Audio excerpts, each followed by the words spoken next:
দক্ষিণী সিনেমার সবচেয়ে আলোচিত ও মোহময় জুটি রশ্মিকা মান্দানা ও বিজয় দেবরকোন্ডা। তারা একসঙ্গে স্ক্রিনে এলে যেন জাদু ছড়িয়ে পড়ে। শুধু অন স্ক্রিন কেমিস্ট্রি নয়, অফ স্ক্রিন সম্পর্ক নিয়েও দর্শকদের কৌতূহলের শেষ নেই। একসঙ্গে ডিয়ার কমরেড, গীতা গোবিন্দমে বাজিমাত করার পর থেকে এ জুটিকে ঘিরে গুঞ্জন যেন থামছেই না।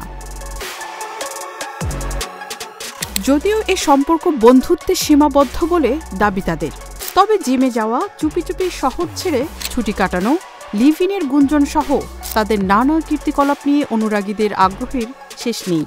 ব্যক্তিগত কারণে বছর জুড়েই আলোচনায় থাকেন রশ্মিকা, বিজয়।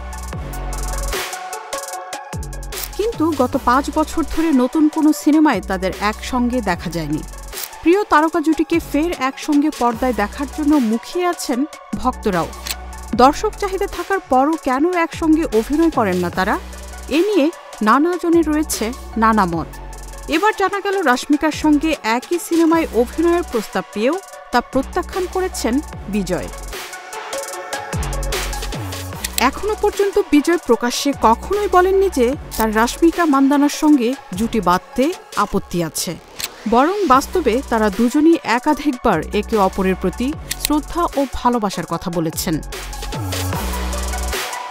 ইন্ডিয়া টুডে এক প্রতিবেদনে জানিয়েছে, কুবেরা সিনেমায় প্রধান চরিত্রে অভিনয়ের জন্য বিজয় দেবরকোন্ডাকে প্রথম প্রস্তাব দেন পরিচালক। দেব চরিত্রের জন্য বিজয়কে উপযুক্ত মনে করেছিলেন নির্মাতারা, কারণ তার দর্শকপ্রিয়তা, র এবং রুক্ষ চরিত্রটির সঙ্গে মানানসই বিজয়। তবে বিজয় বিনয়ের সঙ্গে প্রস্তাবটি প্রত্যাখ্যান করেন, কারণ তিনি মনে করেন ভিক্ষুকের চরিত্রের দর্শকরা তাকে গ্রহণ করবেন না। এ কারণেই রশ্মিকার সঙ্গে জুটি বাঁধা হয়নি তার। চরিত্রের প্রতি সচেতনতার ফলেই প্রস্তাব প্রত্যাখ্যান করেন এই অভিনেতা। কিছুদিন আগে মুক্তি পেয়েছে কুবেরা সিনেমা। এই সিনেমায় দেব চরিত্র ধানুষ যেভাবে রূপায়ণ করেছেন তা স্মরণীয়। এ বিবেচনায় এটি সুযোগ হাতছাড়া হওয়ার শামিল। সমালোচক ভক্তরা এই চরিত্রটিকে ধানুষের সবচেয়ে মনোমুগ্ধকর চরিত্রগুলোর মধ্যে একটি বলে মন্তব্য করেছেন। সিনেমাটিতে ধানুষের বিপরীতে অভিনয় করেছেন Rashmika Mandanna. Marufa Kamal, news desk, hello Bangla.